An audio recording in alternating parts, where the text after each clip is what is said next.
Perkenalkan, saya Mariati Rosalinda Silitonga dari kelas akuntansi A. Di sini saya telah mengambil judul yaitu Pudarnya Jiwa Bangsa.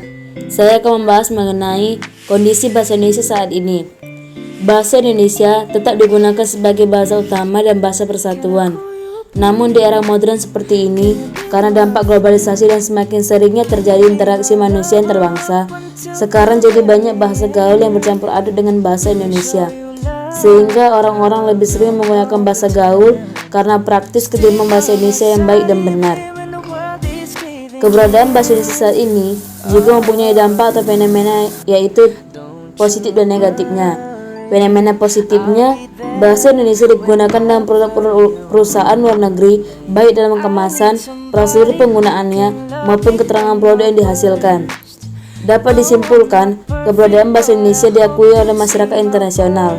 Hal ini dapat membawa dampak positif bagi negara Indonesia, yaitu menyebar luasnya bahasa Indonesia di luar negeri.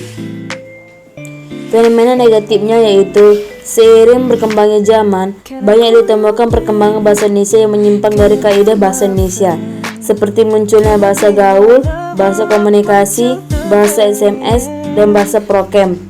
Ditambah dengan adanya SMS atau short message service, keberadaan SMS semakin merusak kaidah bahasa Indonesia.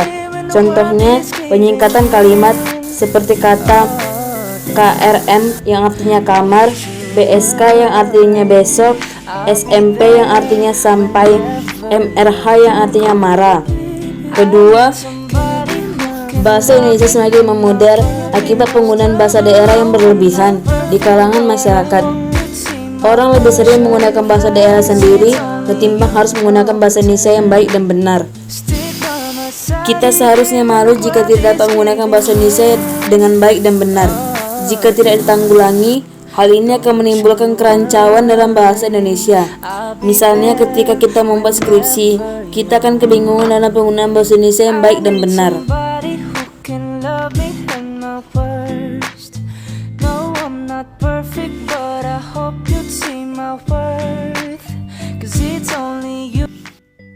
Can I call you